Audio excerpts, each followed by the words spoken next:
¿Cómo? ¿Ya estoy en el aire? Hechos 16, 6, 8. ¿Lo dije bien? Amén.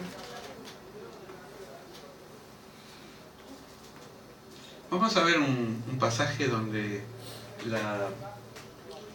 la visión de un ser humano puede cambiar el rumbo de su vida. Dice así: y atravesando Frigia, a la provincia de Galacia, le fue prohibido por el Espíritu Santo hablar la palabra en Asia. Es decir, está hablando de Pablo. Pablo quería ir con Silas a predicar y el Espíritu le prohibió que vaya a ese lugar. Versículo 7: y cuando llegaron a Misia, intentaron ir a Bitinia, pero el Espíritu Santo no se lo permitió. Y pasando junto a Misia, descendieron a Troas. A veces Dios no quiere que obremos en ciertos lugares. Es un misterio. Parece contradictorio, porque el mismo Pablo dice: predica la palabra a tiempo y a destiempo en todo lugar. Pero a veces hay momentos que por ahí no es el momento. Porque si uno habla y no está inspirado por Dios, pueden ser palabras que no digan nada. Muy bonitas, pero que no llegan. Pero cuando el Espíritu Santo nos usa, somos de bendición. Amén. Amén. El Espíritu Santo no quiere ser una visita, quiere permanecer. Es decir, el Espíritu Santo vino a nosotros a quedarse. A quedarse. Estamos nosotros, tenemos el Espíritu Santo. Antes de Jesús, con la ley, el Antiguo Testamento, descendía el Espíritu Santo en un momento sobre un profeta, un maestro, un sacerdote. ¿Se acuerdan cuando el Espíritu Santo caía sobre Sansón? Le daba fuerza. A veces la película lo muestran a Sansón como un forzudo, ¿vieron? Como si sería Rambo. Pero Sansón era un muchacho común, una persona normal, físicamente. No es que había ido al gimnasio y sacó músculo. Caía el Espíritu Santo y le daba fuerza. Y esa fuerza dice que hacía desastre. Pero caía el Espíritu Santo. Estaba David y ¿a quién le consultaba? A un profeta. Le consultaba, por ejemplo, a Natán. Saúl le consultaba a Samuel. Es decir, el Espíritu Santo caía sobre algunas personas nada más. Hoy, sobre toda la iglesia. Perdón, sobre toda la iglesia. Porque dice, en los últimos días, acá tengo agua, en los últimos días el Espíritu Santo será derramado sobre toda carne. Los jóvenes verán visiones, los ancianos profetizarán. ¿Sí? Todos, no algunos, tendrán el Espíritu Santo. Y nosotros tenemos todos el Espíritu Santo. ¿Amén? No crea que no lo tiene. Juan 16, del 6 al 15, dice Juan: mas porque os he dicho estas cosas, la tristeza les ha llenado en vuestro corazón. Esto lo dice Jesús antes de morir, porque estaban tristes los discípulos. Pero yo os digo la verdad, os conviene que yo me vaya, porque si yo no me voy, el Consolador, es decir, el Espíritu Santo, no vendrá a vosotros, pero si me voy, os lo enviaré. Y cuando Él venga, fíjense en esta con mayúscula, porque es un nombre personal, venga, convencerá al mundo de pecado, de justicia y de juicio. Es decir, el que convence a una persona de pecado no es la persona, es el Espíritu Santo. Es el Espíritu Santo. ¿Por qué Jesús se tiene que ir? Porque cada uno de los tres en uno, creemos en un Dios, Padre, Hijo y Espíritu Santo, tienen funciones diferentes. Lo hemos dicho muchas veces de acá. El Padre crea de vida, el Hijo intercede y el Espíritu Santo dinamiza nuestra vida. Por eso el Espíritu Santo, en el griego, el soplo está escrito en neuma. La palabra neuma en griego, de ahí viene neumático, es viento. Es viento. Sopla. Hechos 16, 9, 10. Y se le mostró a Pablo una misión de noche. Si Pablo estaba como frustrado, él quería ir a predicar y el Espíritu Santo le dijo, no, acá no, Pablito, acá tampoco, a Naceno no.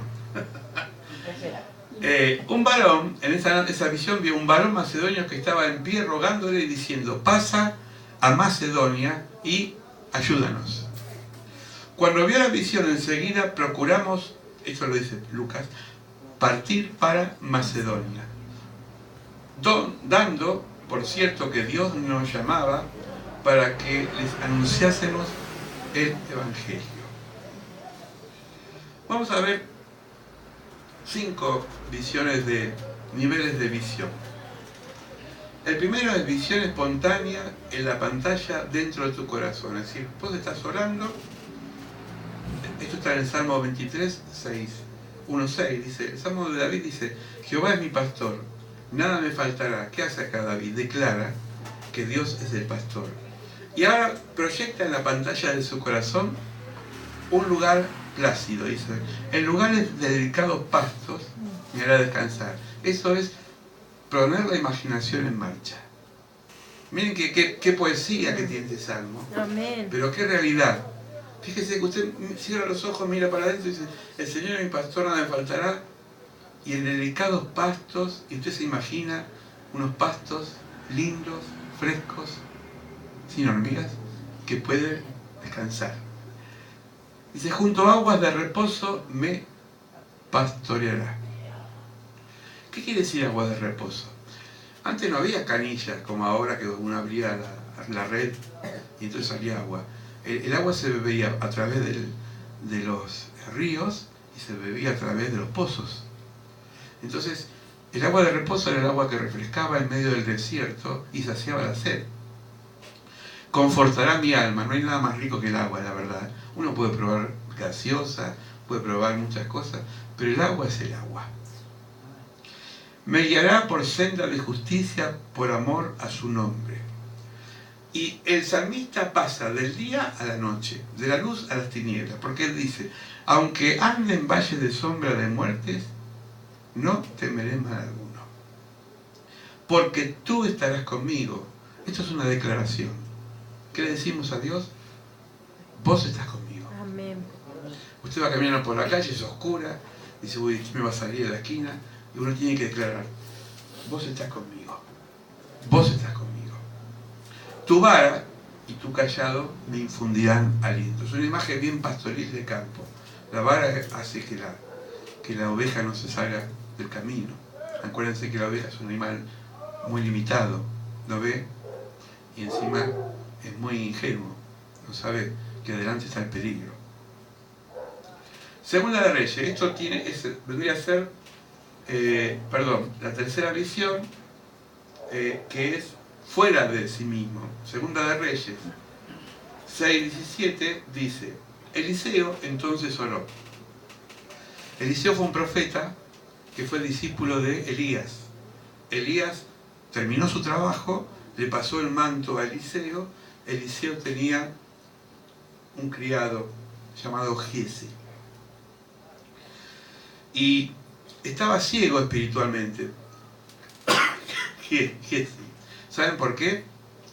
Porque él no veía que detrás del peligro estaban los ángeles. Así una hermana decía que sintió atrás. Ya varias veces se repite, ¿no? Que por ahí hay como ruidos extraños o personas. Bueno, son ángeles, acá hay ángeles. Amén. Cuando vos vas a trabajar a la mañana y está oscuro, hay ángeles. Amén. No los vemos, pero están. Sí, Señor.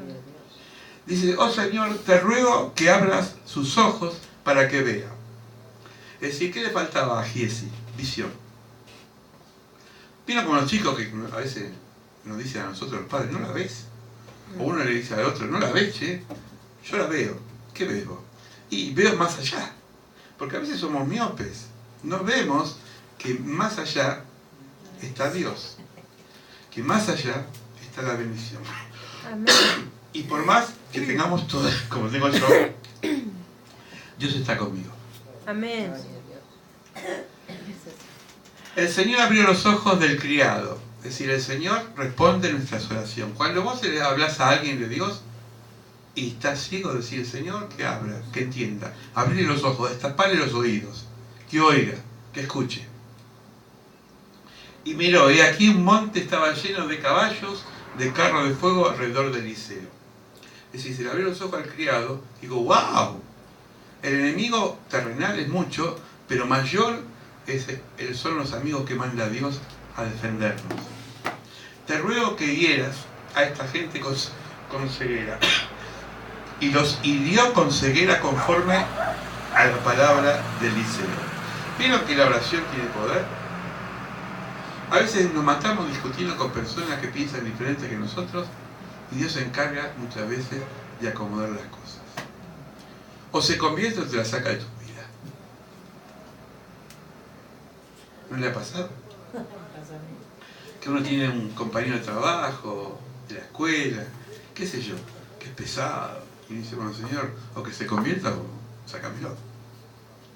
Y a veces Dios empieza a aparejar. Es decir, ¿pero qué quiere de nosotros? Fe.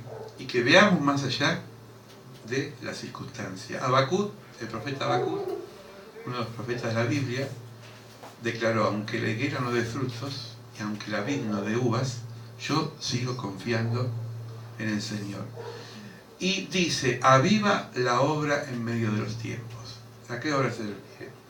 A la obra de Dios. Dios aviva esta obra. Aviva esta iglesia, aviva nuestra familia. Si nuestra familia está dormida, despertala, Señor. Amén. Que vea que los problemas que tiene están solucionados si tú estás en el medio. Porque Dios soluciona los problemas solo cuando confiamos en Él.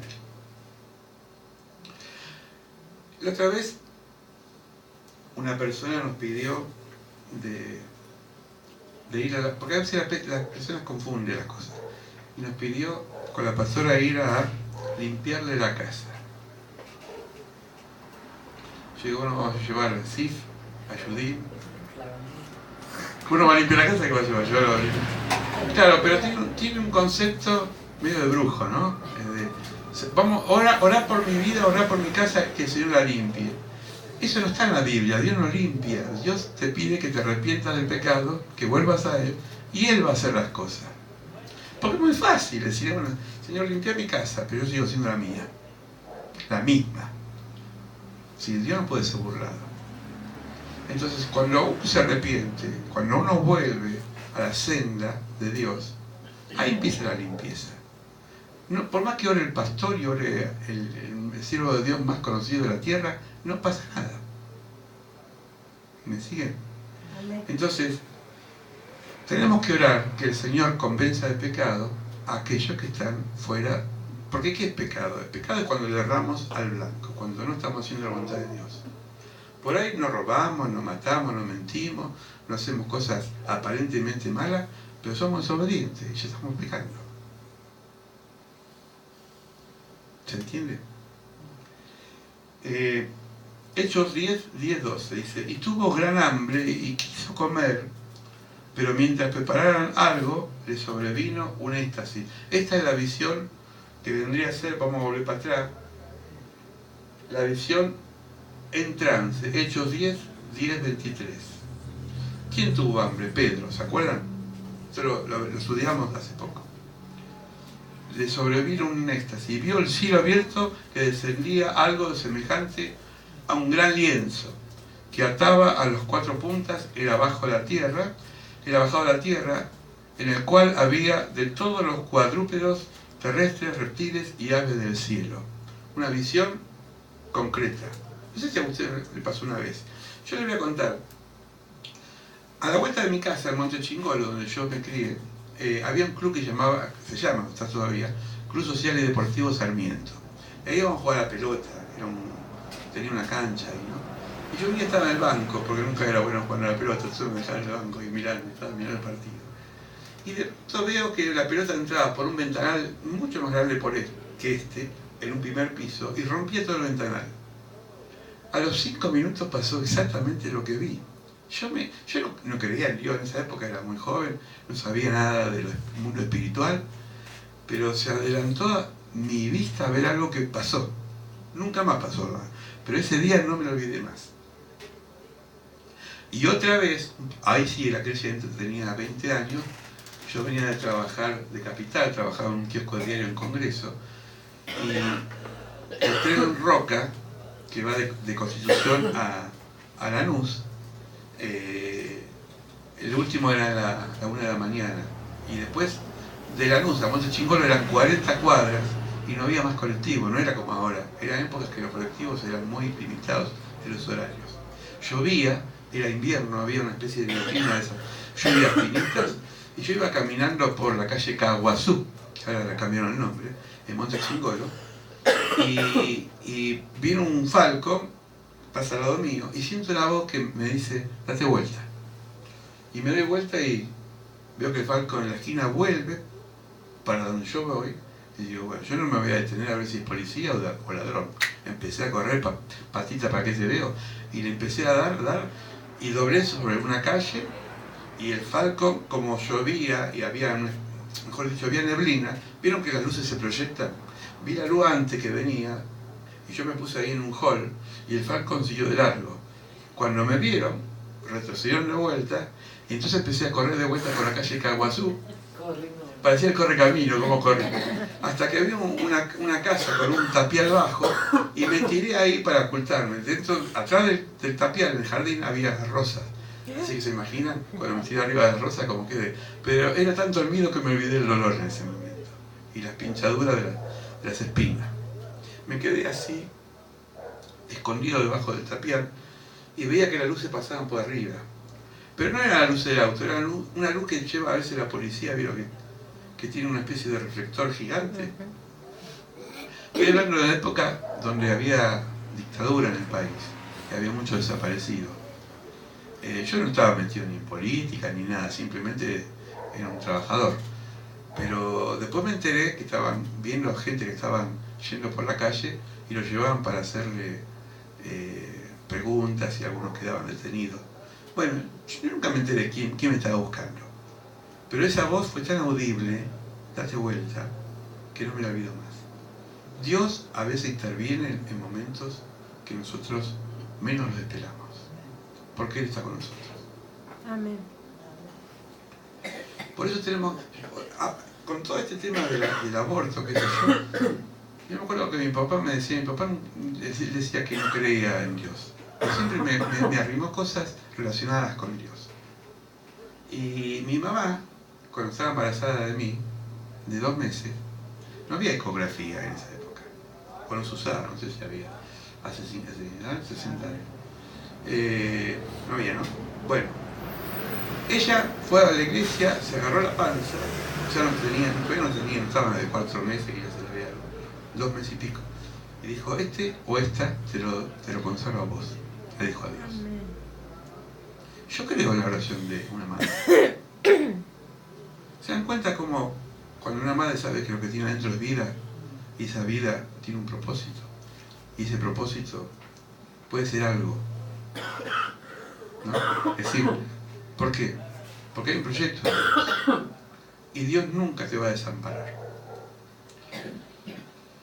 Y lo último es la visión que tuvo Pablo con el varón de Macedonia.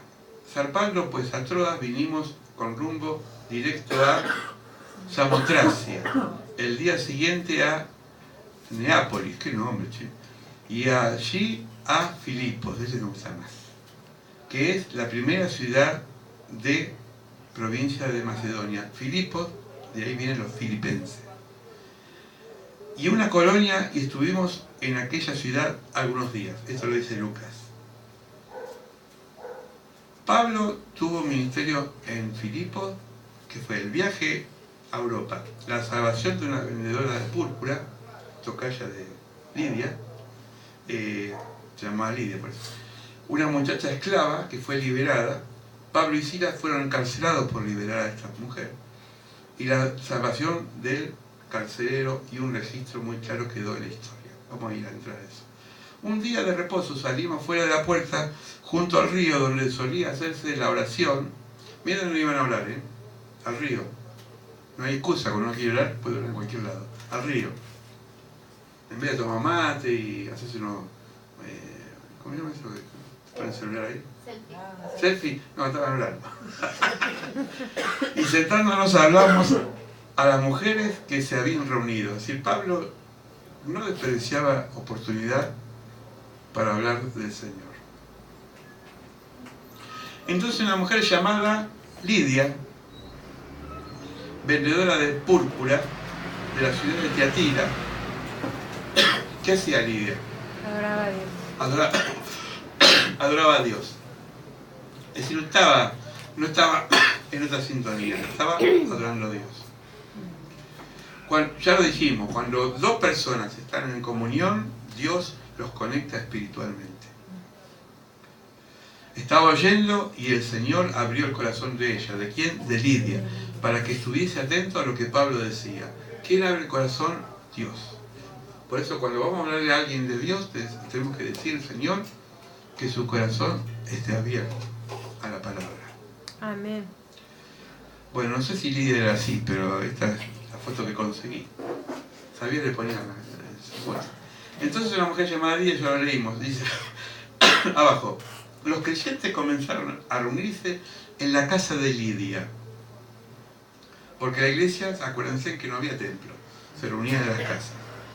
Y formaron una iglesia amada por Pablo, que estuvo en su mente y en su corazón mientras esperaba el juicio en la ciudad de Roma. Es decir, Pablo estaba preso en Roma, pero nunca se olvidó de sus queridos filipenses, de Filipos.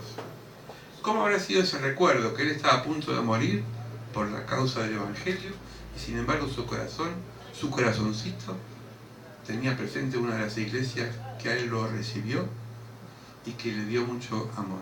Es importante esto, ¿no? Porque todo lo que uno siembra, a la larga o a la corta, lo cosecha. Amén. Aconteció que mientras íbamos a la oración, que si ellos iban a orar, ahí el diablo aparece siempre. Nos salió al encuentro una muchacha que tenía espíritu de adivinación, la cual daba gran ganancia a sus amos adivinando. Eso ya lo habíamos hablado. Aconteció que mientras que íbamos a la oración, bueno, eso lo vimos, esta, siguiendo a Pablo y a nosotros, daba voces diciendo, estos hombres son siervos de Dios Altísimo, quienes os anuncia el camino de salvación. ¿Se acuerdan que les dije? Ella no mintió, dijo la verdad, pero sus palabras no eran reales, porque estaba usando por el diablo. A veces el diablo puede poner palabras buenas en una persona, pero no son espirituales. Acuérdense que cuando Jesús estuvo tentado en el desierto, el diablo, ¿con qué le predicó? Con la Biblia.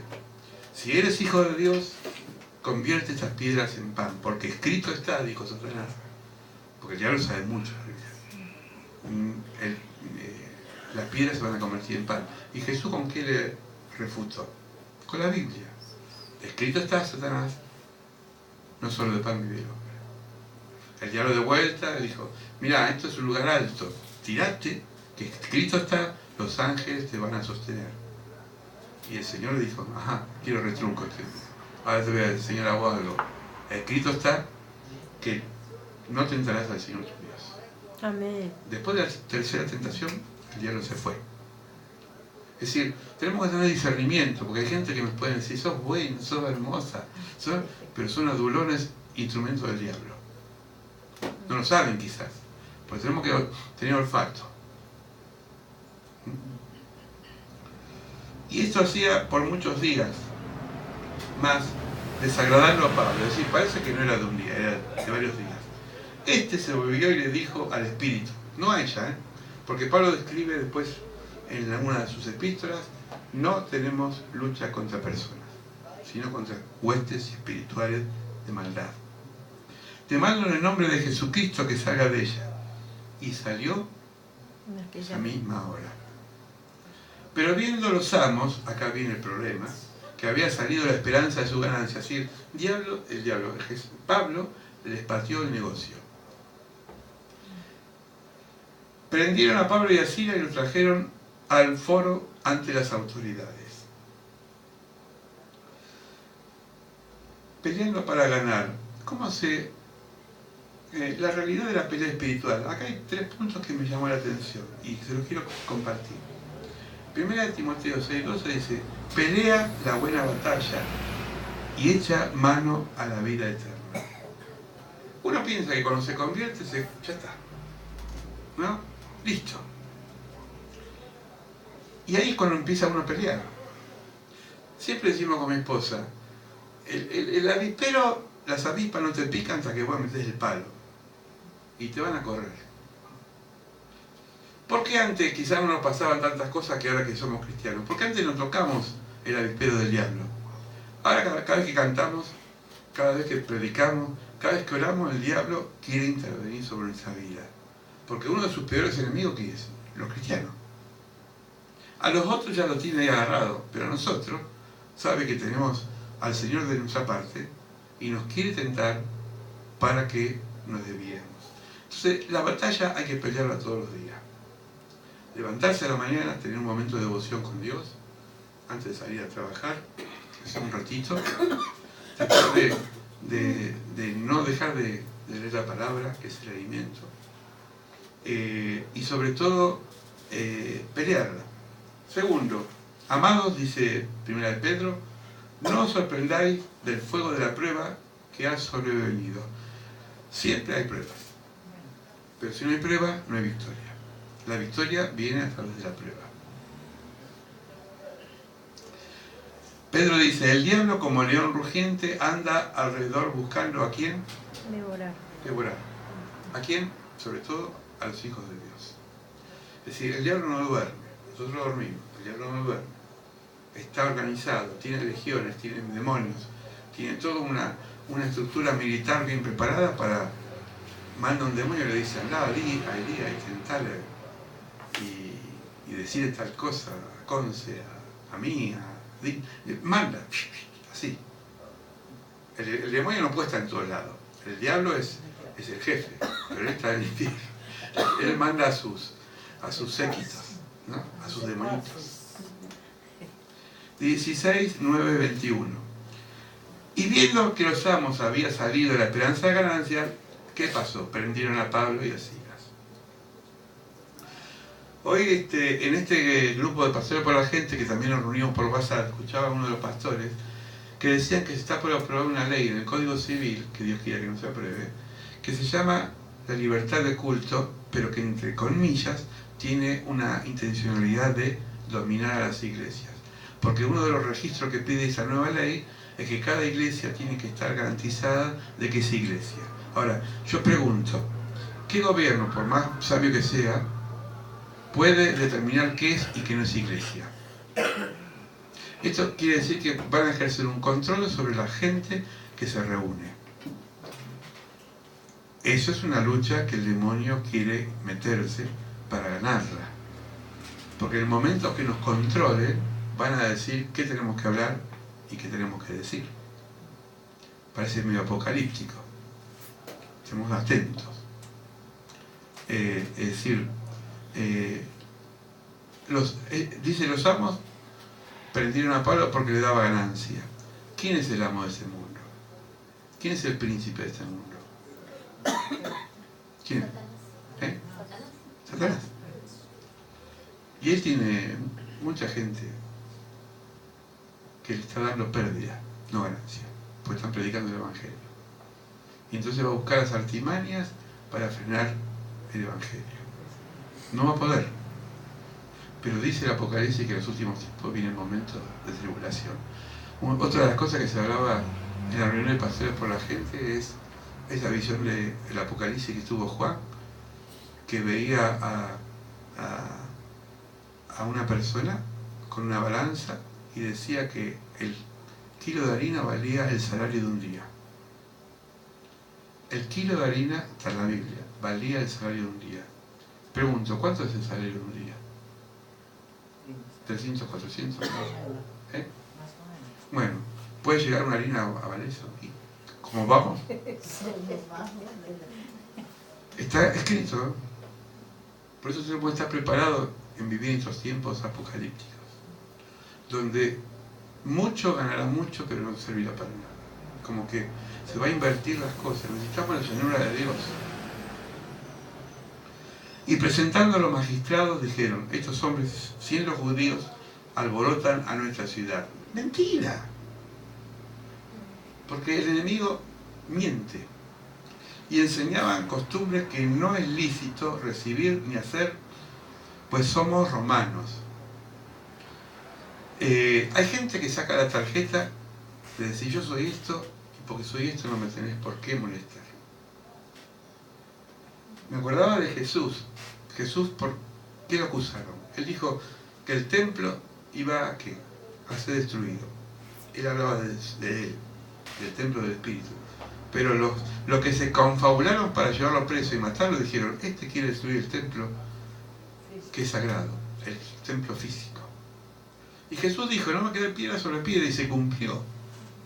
Porque 30 años después de su muerte, Roma invade Jerusalén y destruye el templo. Pero siempre se reúnen ¿para qué? Para acusarlo.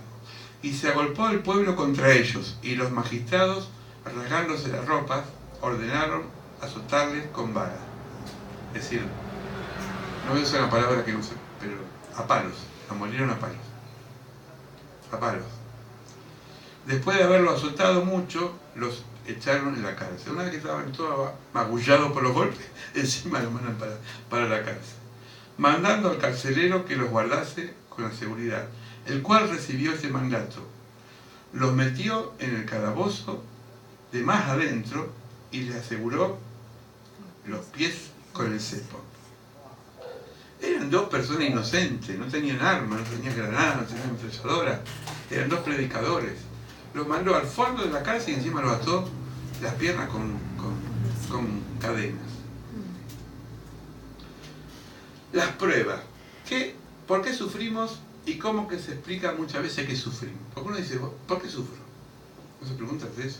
¿Por qué sufro? ¿Por qué me pasa? Puede ser prueba de Dios. Dios nos quiere fortalecer, porque la prueba fortalece. Puede ser una disciplina, si no le deja un castigo, por algo que no hicimos. Excluimos a Dios de nuestra vida y viene la prueba. Permitidas por Dios, como en el caso de Job, que le permitió al diablo que toque a Job, ¿se acuerdan? Tentamos a Dios. ¿Cómo tentamos? Y a veces haciendo cosas que a Él no le gustan. No podemos tentarlo. La voluntad de Dios es la voluntad de Dios y a veces permite el sufrimiento. Hay un propósito, hay un llamado de Dios y hay factores superpuestos de Dios, factor de conocidos secretos de Dios. Es decir, el sufrimiento es un misterio. ¿Por qué hay chicos que mueren jóvenes, o chicos, niños? ¿Por qué hay personas que andan en silla de ruedas? ¿Por qué hay gente que sufre muchas cosas? Es un misterio. El tema es cómo reaccionamos nosotros ante el sufrimiento. Si nos quejamos, si maldecimos, o si decimos, Señor, no entiendo, me duele, pero lo dejo en tus manos. Vos sabrás qué vas a hacer de mi vida. Y cuando hacemos esta oración, Dios nos da fuerza. Pablo tenía un aguijón en la carne y dijo, Señor, quítamelo, me duele. Algunos piensan que era una infección del ojo, no sé, un aguijón. Y el Señor le dijo, no te lo voy a sacar, Pablito, pero te voy a dar mi gracia para que te sostenga. Y a veces Dios no nos saca el aguijón, pero nos da la fuerza para sostenernos nosotros. Y acá viene lo lindo. A eso de medianoche, Pablo y Silas se pusieron a orar y cantar himnos. Es decir, no se quejaban, no pensaban, ay, qué mal que este carcelero, qué mal que es que estos hombres. ¿Por qué hablamos la boca y liberamos a una mujer que tenía espíritu de ignorancia? ¿En qué nos metimos? Así es la gente que se queja, ¿no? Los quejosos no son bendecidos. Ellos ¿qué hicieron? Empezaron a alabar al Señor. Se pusieron a orar y cantar himnos. Una canción, aunque parezca mentira, en momentos de apuro, en momentos de prueba, nos pueden fortalecer el espíritu. Amén. Porque estamos declarando con nuestras bocas que el Señor es nuestro pastor. Decía un hermano de la fe hace muchos años, el que canta ora 2 veces. Amén. Porque uno canta y dice, Señor te alabo, Señor te alabo, Señor te alabo, y uno alaba, y por ahí le duele todo, ¿no? Como la cintura, a veces a mí me duele la cintura, me agarra la garrotera, me quedo como el chavo medio doblado. Es decir, y alabarlo,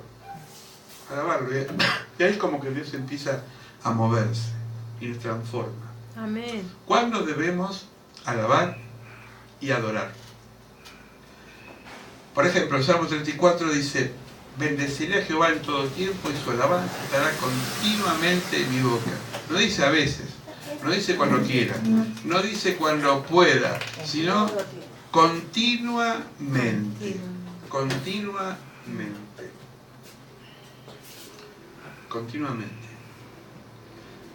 El termotanque, yo el otro día estaba observando que se nos pinchó, tuvimos que arreglarlo.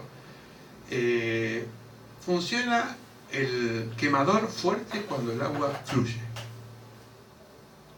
Miren qué ilustración, ¿no?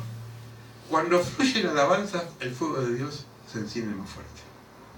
Si no, estamos un piloto. Señor te alabo, Señor te alabo. Estoy contento con el Señor. Y parezco como Homero Simpson como hablo, ¿no? Es decir, no, Señor te alabo, y aunque no tengas voz, qué sé yo, pero busca la forma. Segundo, cantar y alegres los que están a favor de mi justa causa. Esto está en el Salmo 25, 29. Digan siempre, sea exaltado Jehová, que ama la paz a sus siervos. Salmo 146, cada día te bendeciré. Cada día, no todos los domingos cuando venía acá a la iglesia o los jueves, cada día. Bendecilo al Señor. Amén. Y Hebreos 3:15 dice, así que ofrezcamos siempre a Dios por medio de Él sacrificios de alabanza, es decir, fruto de labios que confiesen su nombre. Es precioso esto, ¿no? Sacrificio de alabanza. ¿Qué quiere decir? Que a veces hay que hacer un sacrificio. Cuando estás esperando el colectivo ahí a la mañana que hace frío y estás Señor te alabo, Señor te alabo. ¿No? Pero hacelo. Rompe el hielo. Cuando estás esperando un trámite, ¿vieron que hay trámites que te dan ganas de salir corriendo? Yo me pedí turno en el hospital. Ay, Señor. Horas. ¿Pero qué hago?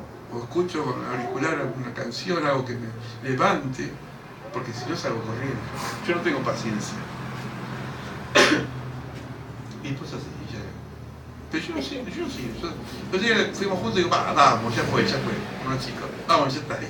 Me agarró y me dijo, no, pero todavía no. Entonces a veces me llevo canciones, algo para que me levante, porque si no... Es decir, buscar la estrategia. Amén. ¿Para qué? Para vencer los momentos tediosos, pesados. Amén. Ya termino. Hechos 16, 26, 27. Entonces sobrevino de repente un gran terremoto. ¿En qué momento vino un terremoto? Cuando empezaron a lavar. De tal manera que los cimientos de la cárcel se sacudían al instante.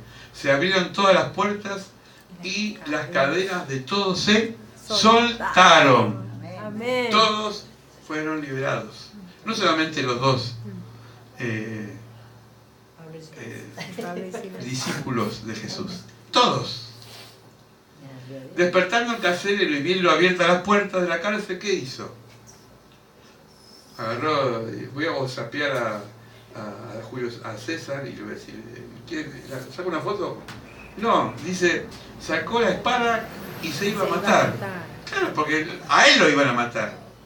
Estamos viendo una película en cable que se llama AC o AD después de Cristo, que es la vida de los apóstoles. Y me llamó la atención, a veces las películas recrean algunas cosas que se me escapan en la Biblia, ¿no?